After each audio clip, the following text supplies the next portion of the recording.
For me, this story begins about 15 years ago when I was a hospice doctor at the University of Chicago, and I was taking care of people who were dying and their families in the south side of Chicago. And I was observing what happened to people and their families over the course of their terminal illness. And in my lab, I was studying the widower effect, which is a very old idea in the social sciences going back 150 years, known as dying of a broken heart. So when I die, my wife's risk of death can double, for instance, in the first year. And I had gone to take care of one particular patient, a woman who was dying of dementia. And in this case, unlike this couple, she was being cared for by her daughter. And the daughter was exhausted from caring for her mother. And the daughter's husband, he also was sick from his wife's exhaustion. And I was driving home one day, and I get a phone call from the husband's friend, calling me because he was depressed about what was happening to his friend. So here I get this call from this random guy that's having an experience that's being influenced by people at some social distance. And so I suddenly realized two very simple things. First, the widowhood effect was not restricted to husbands and wives. And second, it was not restricted to pairs of people. And I started to see the world in a whole new way, like pairs of people connected to each other. And then I realized that these individuals would be connected into foursomes with other pairs of people nearby. And that in fact, these people were embedded in other sorts of relationships, marriage and spousal and friendship and other sorts of ties. And that in fact, these connections were vast. And that we were all embedded in this broad set of connections with each other. So I started to see the world in a completely new way, and I became obsessed with this. I became obsessed with how it might be that we're embedded in these social networks and how they affect our lives. So social networks are these intricate things of beauty, and they are so elaborate and so complex and so ubiquitous, in fact, that one has to ask what purpose they serve. Why are we embedded in social networks? I mean, how do they form? How do they operate? And how do they affect us? And so my first topic with respect to this was not death, but obesity. And it had become trendy to speak about the obesity epidemic.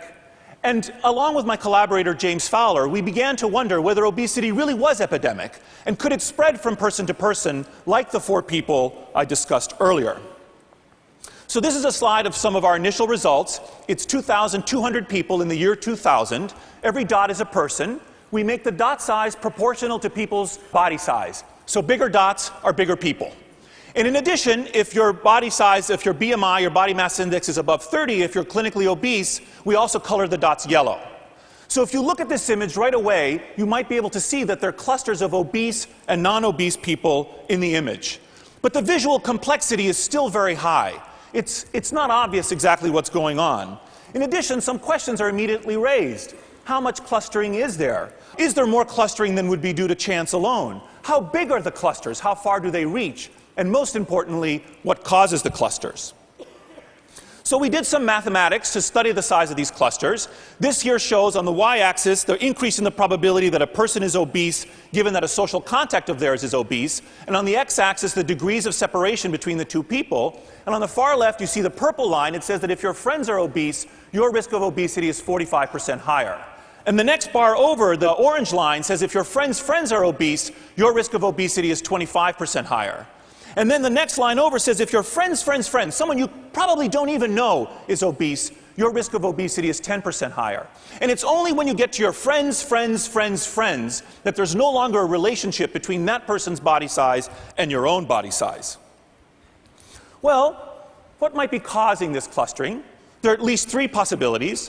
One possibility is that as I gain weight, it causes you to gain weight, a kind of induction, a kind of spread from person to person. Another possibility, very obvious, is homophily, or birds of a feather flock together. Here, I form my tie to you because you and I share a similar body size. And the last possibility is what is known as confounding, because it confounds our ability to figure out what's going on. And here the idea is not that my weight gain is causing your weight gain, nor that I preferentially form a tie with you because you and I share the same body size, but rather that we share a common exposure to something like a health club that makes us both lose weight at the same time. And when we studied these data, we found evidence for all of these things, including for induction.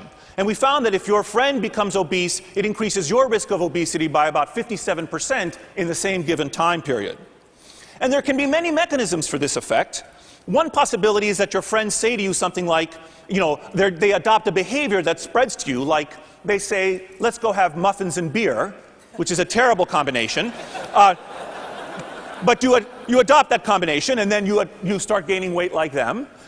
And another more subtle possibility is that they start gaining weight, and it changes your ideas of what an acceptable body size is. And here, what's spreading from person to person is not a behavior, but rather a norm. An idea is spreading. Now, headline writers had a field day with our studies. I think the headline in the New York Times was, are you packing it on? Blame your fat friends. What was interesting to us is the European headline writers had a different take. They said, are your friends gaining weight? Perhaps you are to blame.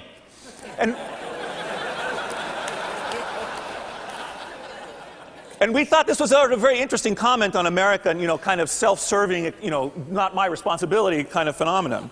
Now, I want to be very clear, we do not think our work should or could justify prejudice against people of one or another body size at all. Now, our next question was, could we actually visualize this spread? Was weight gain in one person actually spreading to weight gain in another person?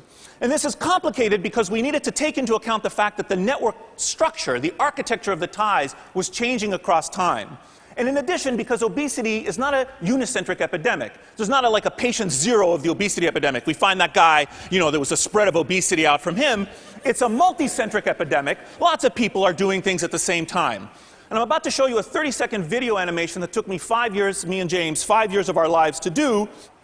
And so again, every dot is a person, every tie between them is a relationship. And we're going to put this into motion now, taking daily cuts through the network for about 30 years.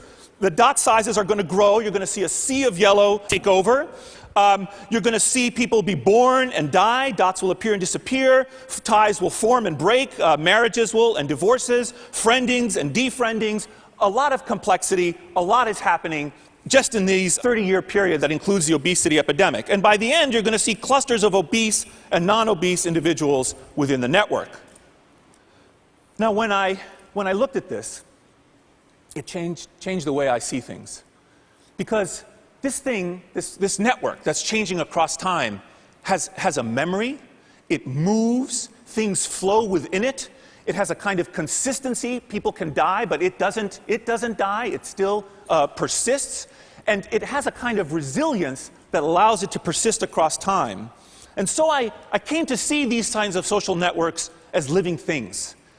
As living things that we could put under a kind of microscope and study and analyze and understand.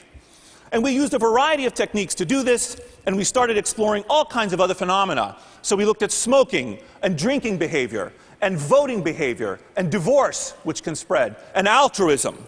And eventually we became interested in emotions.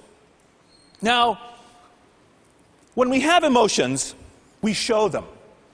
Why do we show our emotions?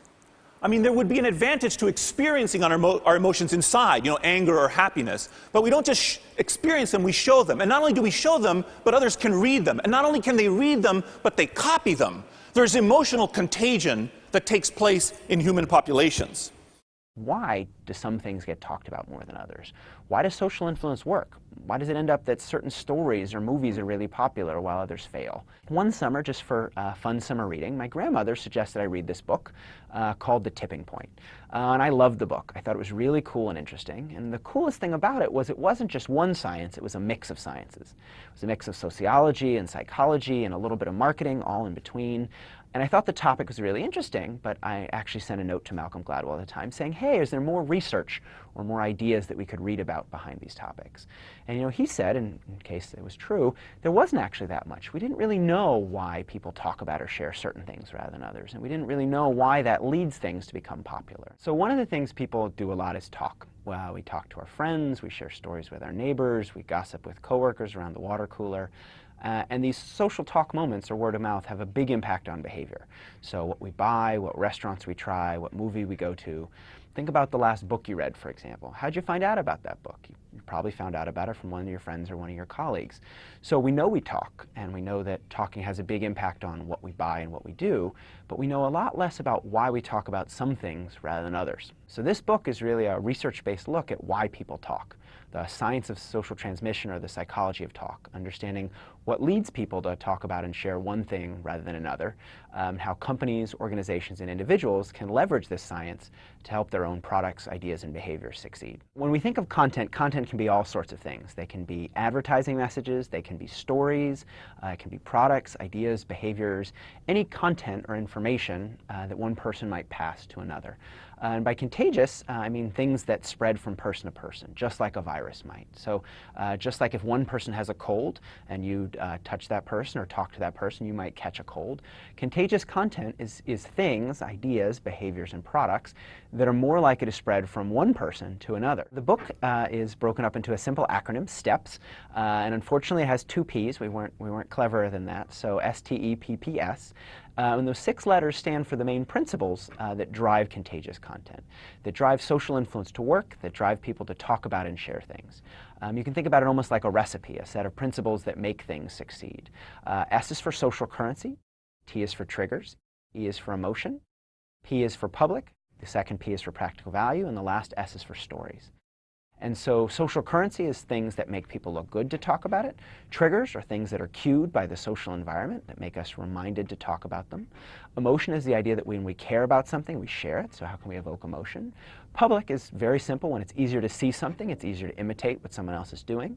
Practical value is the fact that we like to share useful or valuable information.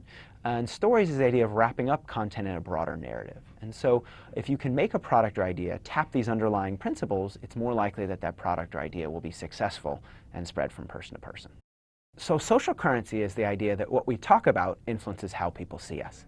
So just like the clothes we wear and the cars we drive, the things we say influence whether people think we're cool and interesting or dumb and boring, whether we're smart and in the know or not really someone they'd like to talk to. And so if you think about it, if we say a lot about new restaurants or we always seem to know about the hottest new movies or new technology, people might think we're a foodie or we're really into the movie industry. If we talk a lot about pets, people think we have a lot of knowledge in that domain. So what we say influences how people see us. It's a kind of currency. Just like money can buy us things, the clothes we wear or the things we say are kind of currency. They influence whether or not people want to be around us, whether or not they want to invite us to parties, and whether or not we're going to get invited back to that second date. For something to be remarkable, it means that it's worthy of remark, whether it's surprising or interesting or novel. Think about the last piece of information you passed on or the last story you told someone. It probably wasn't just about what you had for breakfast or what you did on a given day. You probably passed along something that was worthy of remark, something that was surprising or different that happened about a particular day, or a story that they wouldn't have guessed the ending to. And so things are remarkable because they violate our expectations in some way. They're so novel or interesting that people just have to talk about them. Triggers are like environmental reminders for products and ideas. The idea is we see, hear, or smell things in our environment, remind us of other things. So we, for example, see vitamins on the kitchen counter, it reminds us to take our vitamins. We hear a song on the radio, it reminds us of a friend who likes that particular song. Or we smell freshly baked cookies and it reminds us of, these really great oatmeal bars our grandma might have used to make. And so even though we didn't see those particular things, the environment triggered us to think about them. And so triggers can also drive word of mouth, If you see something that reminds you of something else, that makes people more likely to talk about and share that information. So one of my favorite examples of triggers is Rebecca Black. So a couple years ago I was teaching a group of executives, and one person tentatively raised their hand and they said, "Look, Professor Berger, I think your framework is great, but if it can't explain Rebecca Black, it's not worth anything. How does your framework explain Rebecca Black?" And so I thought about it for a minute, and now I think I actually have an answer to share. So Rebecca Black was one of the most popular songs. Her song was one of the most popular songs of 2011. It's a song called Friday. It's all about her waking up and figuring out what breakfast cereal to eat and dealing with those big teen decisions about whether to sit in the front seat or the back seat of her friend's car. It's a pretty bad song. In fact, some people have labeled it as the worst song of all time, which in itself would be an achievement. But if the song is so bad, why did it get 300 million views? Why did so many people talk about and share this particular piece of online content? And one interesting fact that we talk about in the book, if you look at the search traffic for Rebecca Black's song, it gives you some insight into what's going on. So that song is bad every day of the week. It's not particularly good on one day versus another. But every Friday, there's a spike in search traffic for her song. Every Friday is a ready trigger in the environment to remind people to think about, to search for, and to share that song. And so one reason that song succeeded is because it was triggered frequently by the environment. Yes, it was terrible, but every Friday was a trigger to remind people about the song and talk about and share it. So another reason that drives people to talk about and share things is emotion. Very simply, when we care, we share.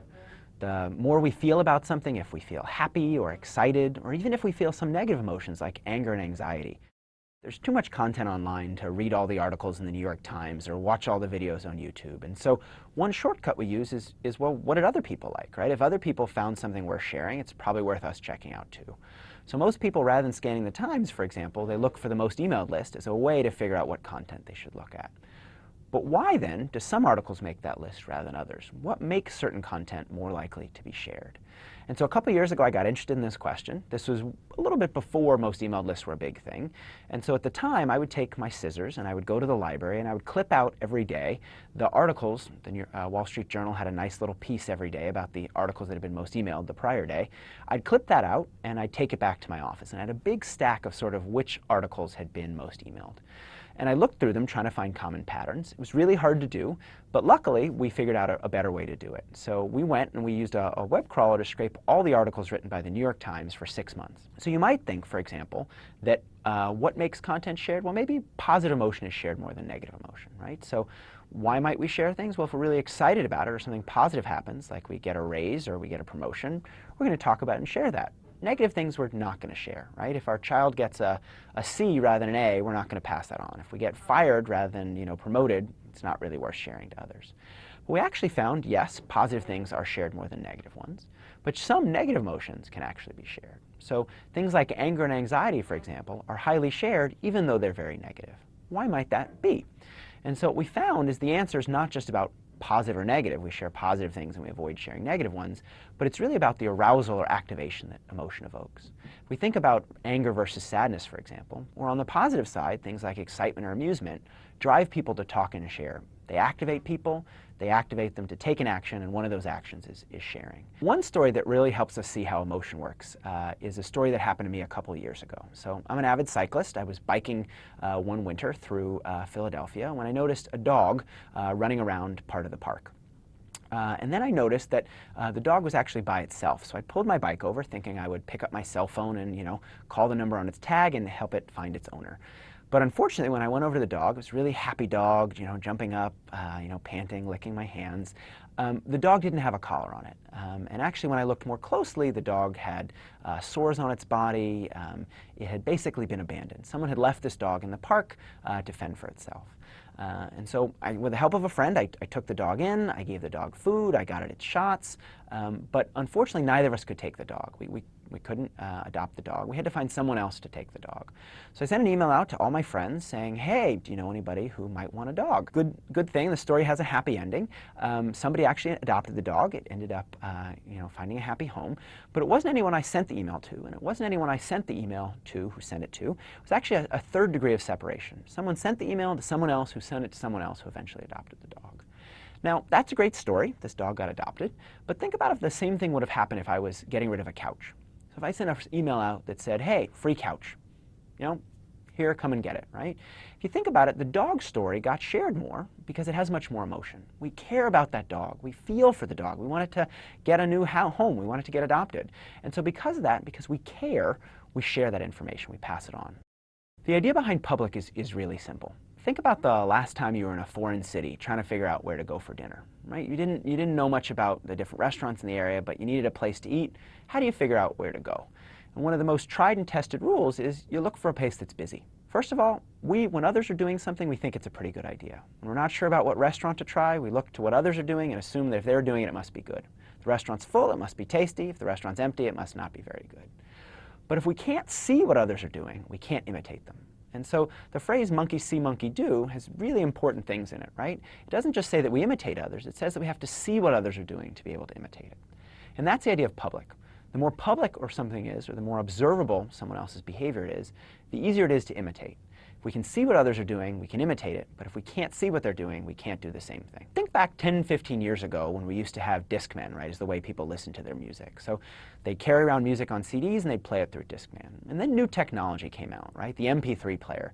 And it was a big deal, right? This notion that you don't have to carry CDs, that you can put your music on a digital file. But people weren't really sure if that product would catch on, right? They weren't sure, was it worth investing money in this new device? And there are also just so many companies around making the device, right? There was Rovio and Roxio and Microsoft and Apple. It was really hard to know which standard was going to catch on, which was the right one to invest in. But looking around to others is one way that people help figure out what to do. And so back then, if you looked around, let's say on the subway, for example, on the bus to work, and you looked around at what player people were using, you couldn't really tell, right? Whether someone was using a Sony player or a Microsoft player, everyone had darkly colored headphones, right? All the headphones were black. It's hard to know what other people were using, and hard to then use their choice as an information for your own choice. Apple did something very simple. They made their headphones white. Right? Now, suddenly you right away knew how many other people were using that product. By looking around and counting the number of white headphones on the bus or subway, you could see how popular the product was, and if it was popular, get some evidence that it was probably good for you as well. And that's the idea of social proof, right? If other people are doing something, it's probably good for you as well. And so something as simple as making that color of the headphones easier for people to see, making it more public, made it more likely to catch on and become popular. Another reason people share things is because they have practical value. Very simply, practical value is just about useful content or information. Websites that have particularly good travel deals, places you can save money on something, ways that you can live healthier, better, more fulfilling lives. And the reason we share useful content is really we want to help others, right?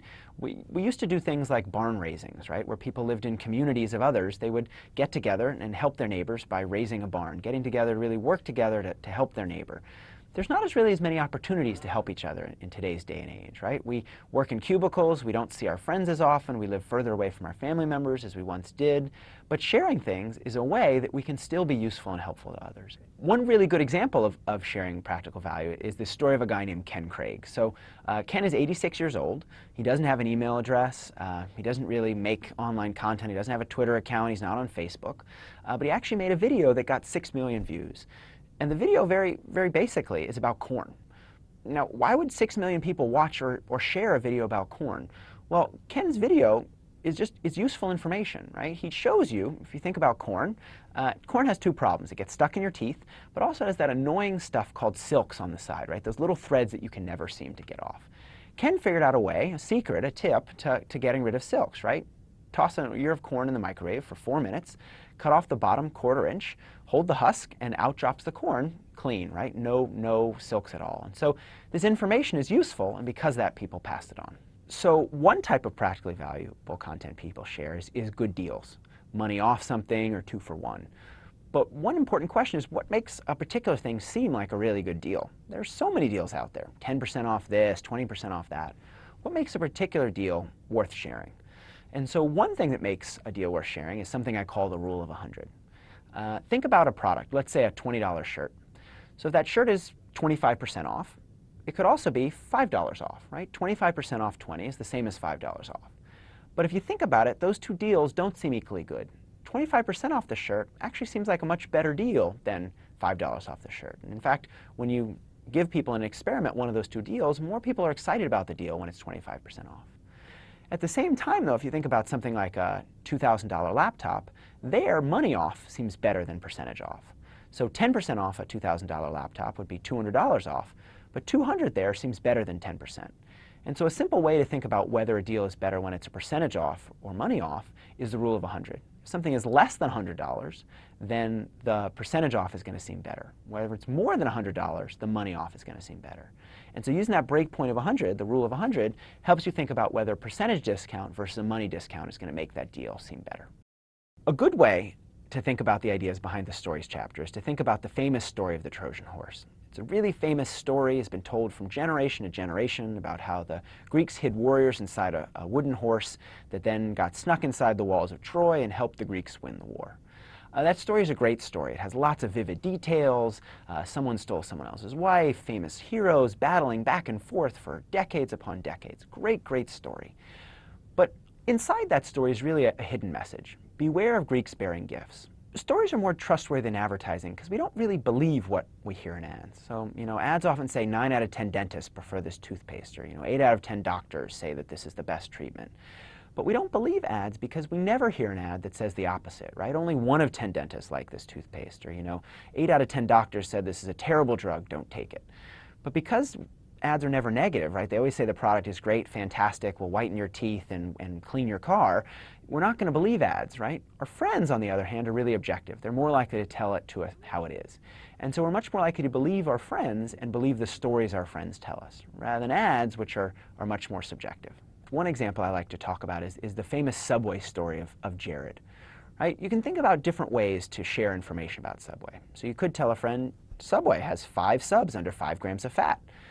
But someone wouldn't just share that information for a couple reasons. One, it would be weird to share that information out of the blue. And two, people like taking information and breaking it into broader stories. So people won't share that information by itself, but they'll love to tell the story of Jared, right? A guy who lost, hundreds of pounds by eating only Subway sandwiches.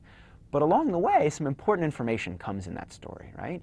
By learning that he lost all this weight eating Subway sandwiches, you learn that Subway actually has low-fat subs, right? You learn that a fast food restaurant can actually make you healthy. And you learn that by eating all those subs, he lost that weight. Well, they must have enough options that you can eat there a number of times and still be pretty happy. And so that story takes the same information, but because it's baked into a narrative, it's carried in a broader Trojan horse.